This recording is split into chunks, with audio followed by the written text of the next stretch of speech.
What's up, everybody? Kris here with another fantastic episode of Ready to Die Fight.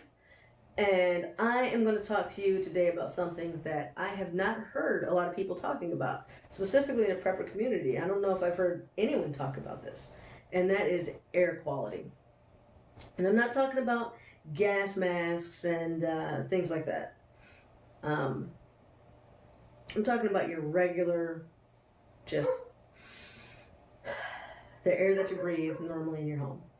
So when I think about it, when a disaster strikes, there's basically 5 different scenarios. The first is you're at ground zero and you die. That's it. You die. You are casualty number 1. You don't even know what hit you. I mean, that sucks, but that's the reality. Some people are going to be at ground zero and they're going to die no matter how much they prepared, no matter how great they are. That's the reality of it. So that's case number 1, in which case all of your problems are solved. You don't worry about nothing. Scenario 2 is that it happens while maybe you're not at ground zero, but it happens while you're not at home and things are bad enough where you cannot leave. Your best bet for your safety and survival is to stay wherever you are, whether that's at church, school, work, the grocery store, the mall, God forbid the Secretary of State, the DMV, whatever you call it. That would be like a worst case scenario, but hey, it may happen and you may need to stay where you are. That's 2. Pardon my hands doesn't work right. That the left, let's go this way. 3. 3 is it happens away from your home, but you can get home, whether by foot, by car, by bike, train, whatever. You can get home, and that's what you need to do, whatever that disaster is. 4 is it happens while you're at home, and you shelter in place. You're bugging in at that point. And the last case is it happens while you're at home, or perhaps it happened while you're out and you've gotten home, but at any rate, you're at home, but now you need to leave your home. You need to evacuate. So those are the 5 things that realistically every emergency scenario that I can think of, you're going to do one of those 5 things. That's what you're preparing for. So death, well, I guess write a will, make peace with whatever issues you've had, accomplish whatever you can accomplish. Be prepared to embrace death. It's going to happen eventually anyway. Get things, tidy up your house, make sure you're wearing clean underwear, all that fun stuff. That's about all you can do. It happens at home and away from work, number 2, and you're sheltering there. That's something I've given a lot of thought about. And my bug out bag that I keep in the car is kind of dual purpose. When I initially created that, my thought process was it was a shelter in place bag. So that's part of the reason why it's so heavy. I did not pack it to be something that I walk a long distance with. That wasn't my plan. I figured more than likely I would try to shelter in place wherever that was and try to make it, someplace where I could survive. The third one, bug out bags. You're trying to get home. Bug out bag, grab a bag, your EDC, whatever, and get home, however you can do it. The one that I really want to talk about right here is that number 4 scenario, sheltering in place. Now, when I think about it, when I was trying to prepare for this scenario, I was thinking about it. I'm like, okay, my main goals with sheltering in place is I need to be able to secure my home. I will probably want to seal it off. Let's say there's a chemical thing, a pollution thing, even a nuclear thing. I may want to go in the basement and stay down there. I may want to board up the windows. I may want to put plastic up and seal off those windows and doors and things like that to keep not only people out, but whatever bad things in the air are out. And so as I was planning that and figuring it out how to go about doing that, I was like, what if I'm stuck in the house for 2 weeks? That would suck. I mean, I have enough food, I have enough water. I could definitely do that. But especially if everything's boarded up and it's dark, or if I'm in the basement, it's dank, it's kind of cold, it's dark, it's gloomy. Emotionally, it doesn't seem all that great, but also I would more than likely have more than just myself. The air would start to get stale, right? It's easy to that's how infections are and diseases are passed along. Airborne ones, being in confined spaces, breathing that stale air back and forth. That sounds like that would be pretty terrible, pretty quick. I read that the humidity levels can affect your likelihood of catching the flu. If humidity levels are too low, you're more likely to catch the flu. It's more difficult to breathe. You're more likely to have nosebleeds, things like that. There's a lot of toxins in the air in your home. Most people's homes are more polluted than outside because of cleaning agents, because of all the different plastics that we have, because we're spraying perfume and lotion and hair products. Actually, there's not a whole lot of product here. That's why it looks like this. All that stuff, we have a lot of chemicals and crap in our air. And so as I was thinking about that, I'm like, that's going to be a problem. That's going to make it a lot harder to stay healthy.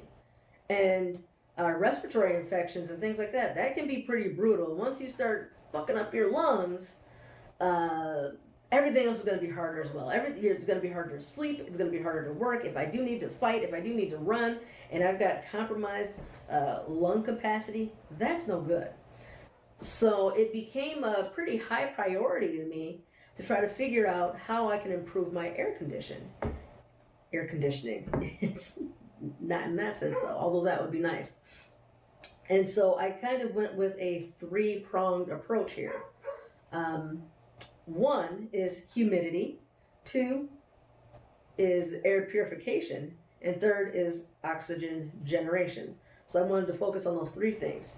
And here we have the first part of that is humidity. This is a humidifier. I forget, it holds about 3.5 gallons of water. And there's several different types of humidifiers. This one, it uses evaporative humidification. There's a wick, you fill it up with water, you add a little bit of this bacteriostatic stuff that prevents bacteria from growing in the water there. I don't know how concerned I am with that anyway, as we go through water pretty quickly. It's pretty dry in the winter here, and so we're blowing through this water pretty quickly. It's not really staying stagnant, so I'm not all that concerned, but I added it in anyway just to be safe, because that would kind of defeat the purpose if I'm just, putting more bacteria and mold and whatnot in the water. But you clean it semi-regularly, you fill it up every couple of days, run this bad boy, and my humidity levels have gone from, it was like in the 30%, now it's typically between 40 and 50, which is ideal to reduce the chances of flu, which is, I've noticed already, I don't have allergies per se, but I do get very dry nasal passages. My skin is often very dry, and I have seen improvement in that. And that is fantastic. And this covers the whole house. You put it next to the air return, and it goes through the furnace and the filtration system and all that, and whole house is humidified. Right now I have it turned off because it's a little bit noisy. I could turn it on.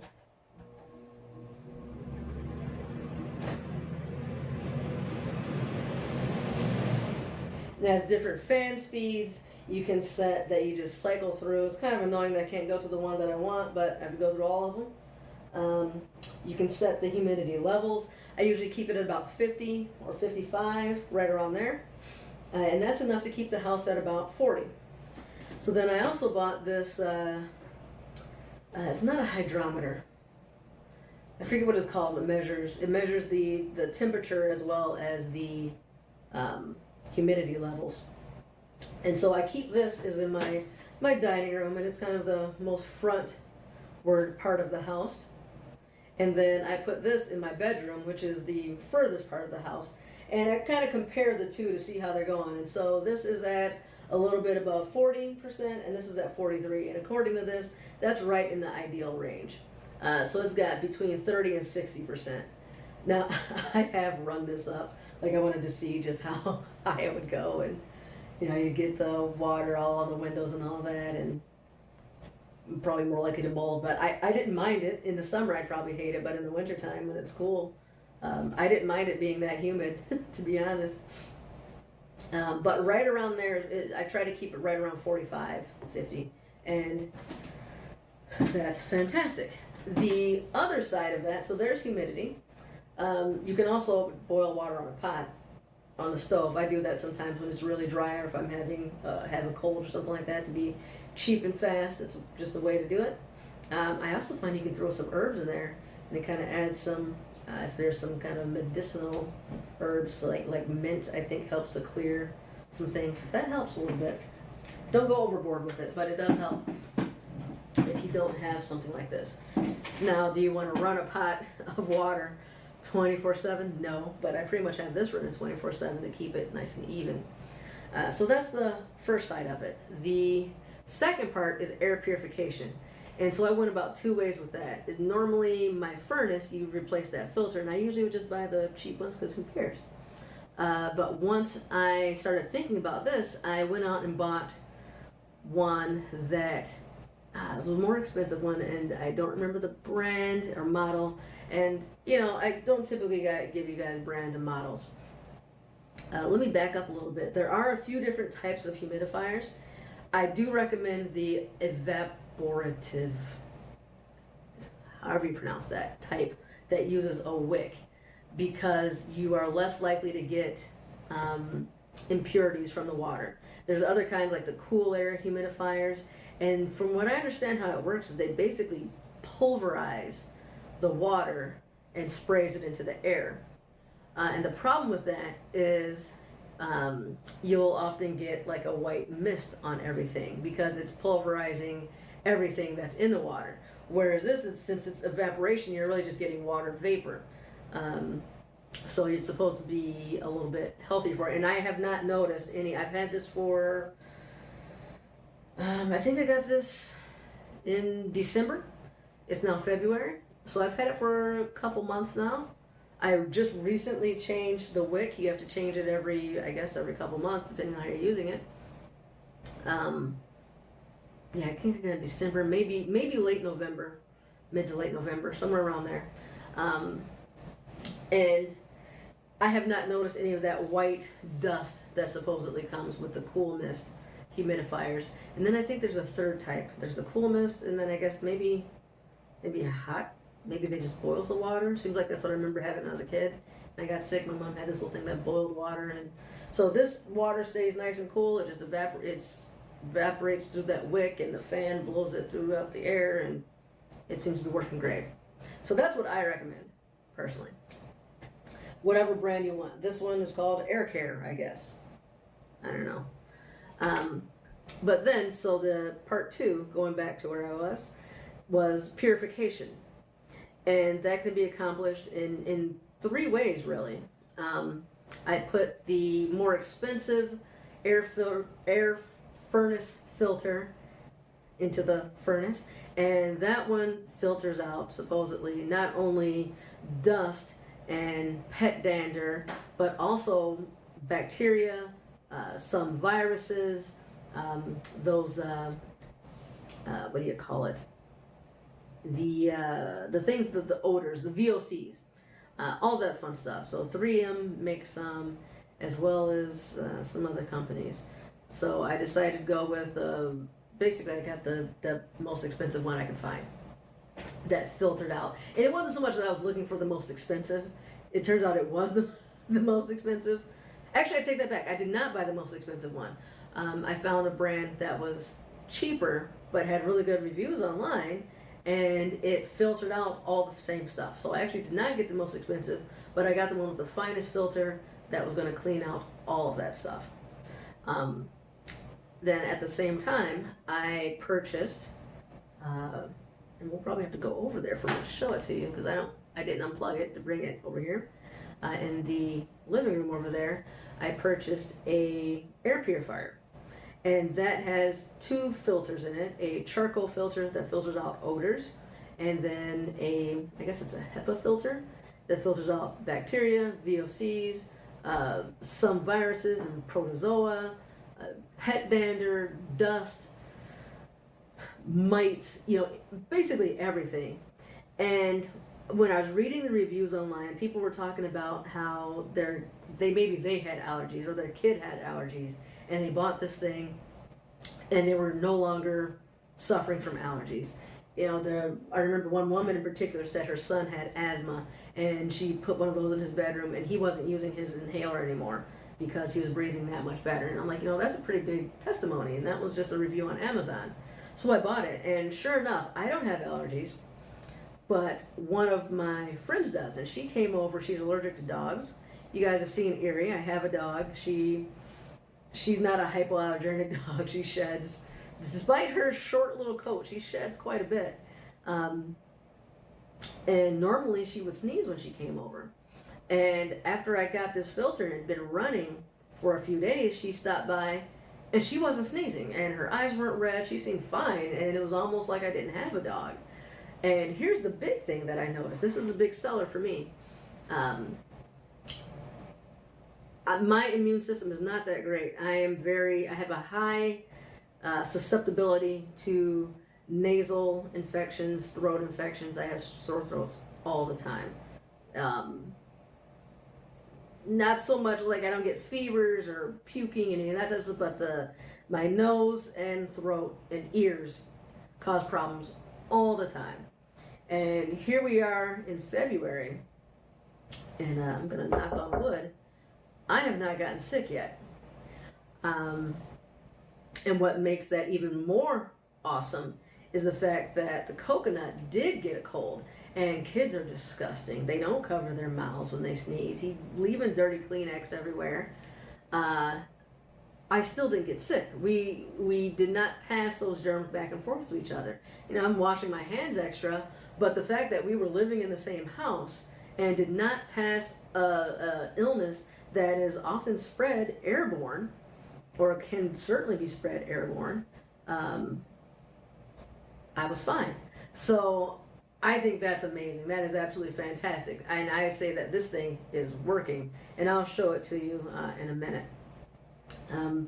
I would like to actually purchase another one, perhaps, too. Even though the one seems to be working, it's like I want to up it a bit and maybe put small ones in say our bedrooms to doubly clean the air. It's awesome. I'm really excited about that. The other way to purify is I've got some plants here. There's several plants that do amazing jobs of purifying the air, more so than others. One of the best that you can buy is the spider plant. It's super easy to grow. It purifies the air like crazy. I forget the exact numbers, but they compared this one to some others, and it's insane. Excuse me. Within minutes of putting this in your room, your air is cleaner already. The aloe vera, and these guys, they purify chemicals like, let's see, according to the Lung Institute, which I didn't know there was such a thing, but apparently there is. Some of these plants, let's see, they clean out chemicals such as formaldehyde, xylene, and toluene, whatever that is. And then you have others that filter benzene, formaldehyde, trichloroethylene. I can't say this stuff, but it filters that crap out of the air for you. And so between the plants and the filters, I think we're doing good. Now, you have to have kind of a lot of them to get the full effect. You do have to get a lot. I don't have enough at this time for all of us, but plants are kind of expensive. They take up space, blah, blah, blah. I'm gradually, when I go to the store, like all of my prepping, whenever I go to the store, I buy grocery shopping, I buy a few more canned goods. Whenever I go to the sporting goods store, I pick up a couple of extra boxes of ammo. That's just, if I'm in a store that sells them, I'll pick up another plant. And so just gradually doing it that way. That's how I prep. It's just a continuous nickel and dime here and there. I usually don't drop thousands of dollars at once. So there's our filtration. And building off of that, the plants are fantastic because they do double duty. They are also our oxygen producers. I was reading, I believe, hold on, where let's see, I was reading this earlier, but I also was reading a few different sites. But some of these plants, in a sealed off room, you put 5 or 6 of them in there, and they'll produce enough oxygen for one person to be able to breathe normally, indefinitely.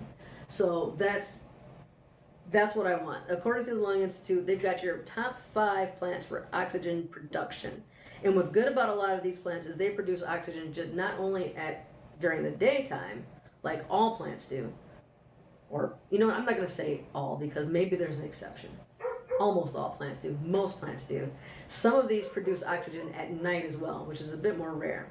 And so some of the ones that they recommend for oxygen production is this snake plant. So this one doesn't look all that great, but it's doing fine. I assume it's producing oxygen. It's not dead. So this one produces oxygen day and night. It is also toxic to animals, so be careful with it. So I have, I think, three snake plants. The other 2 pots are actually bigger than this one. And their recommendation is, oh yeah, so this one says, in an air-sealed room, these plants are capable of producing enough oxygen to breathe normally. For one person, 6 to 8 waist level plants are recommended. So this isn't waist level, but they'll grow 6 to 8, so we definitely need some more. We're not quite there yet. But these do double duty in that they produce a lot of oxygen day and night, and they filter a lot of different chemicals. So despite the fact that they are toxic, they're worth their weight in gold, man. Air is important. So I've got some snake plants. I've got some spider plants. Aloe vera is another one that does double duty in that it does a good job of purifying the air. It didn't make the list of oxygen producers, but it does purify the air, and then you also get the medicinal benefits of the gel inside the aloe vera. So another great one to have.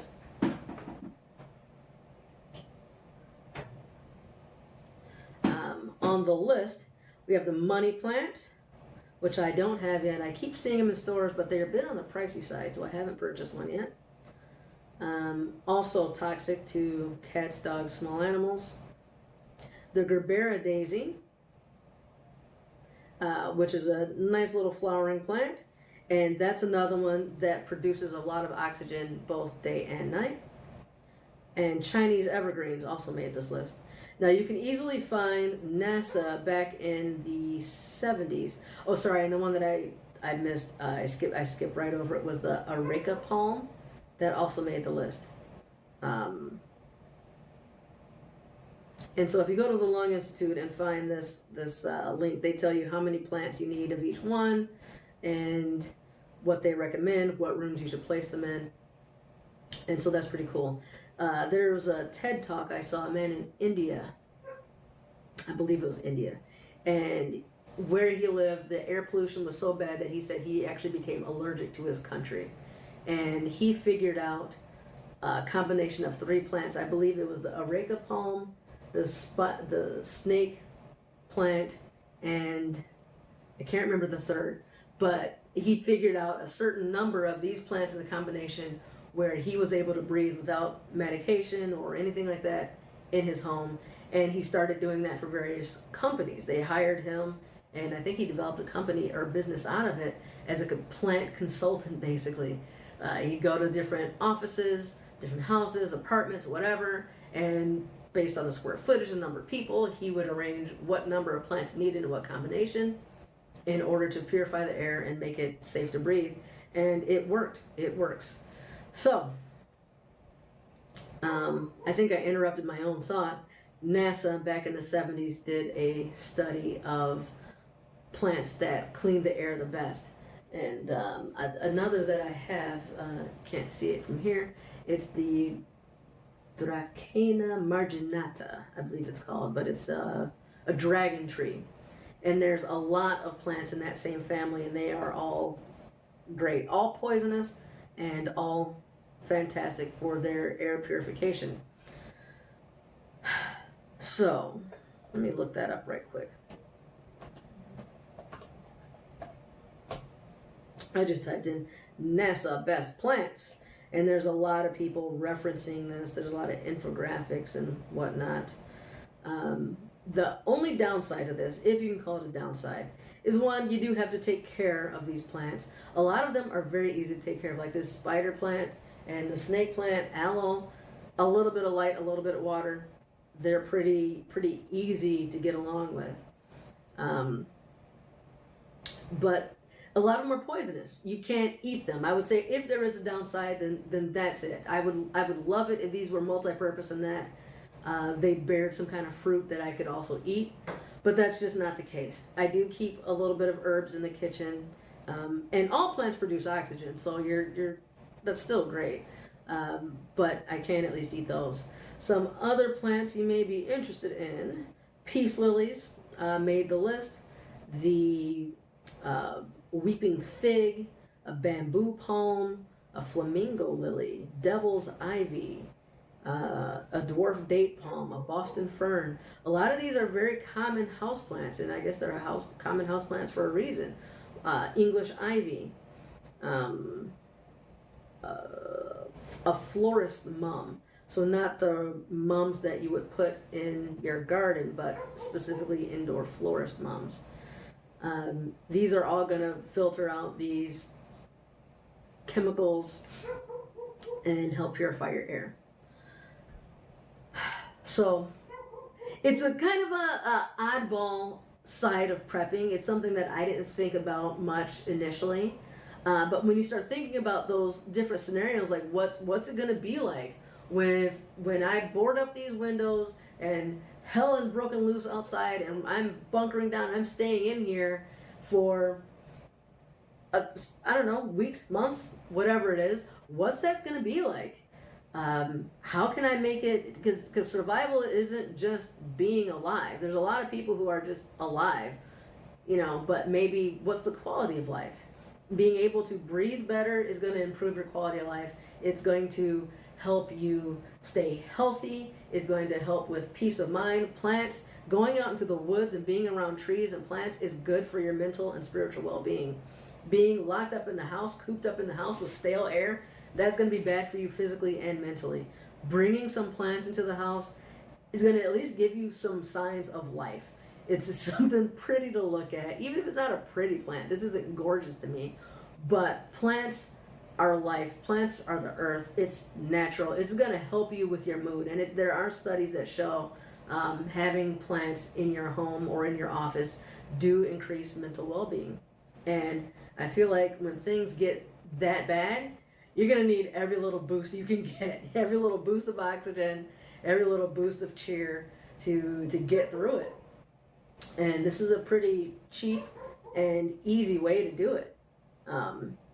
So this definitely falls, in my mind, under care / cleanliness, cleaning the air and taking care of your environment, taking care of your mental health, taking care of your lungs, all those things. And then you also have some medicinal benefits there as well.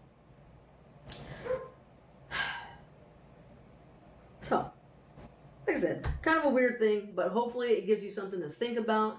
And I will I link to anything? I'm not going to link to anything. Do your own research. Find it for yourself. There's a ton of information there that you can find. Same as I did. I can't do everything for you. Self-reliance, people. Self-reliance. Don't rely on me to do it. All right. So I think that's all I have to say about this. Thanks for checking in. Subscribe, like, Leave some comments if you have any questions or suggestions of things you want to hear me talk about, or if you think I'm wrong. I'll tell you right now that I'm not wrong, you're wrong. How about that? Catch you next time. Oh, I'm about to be late.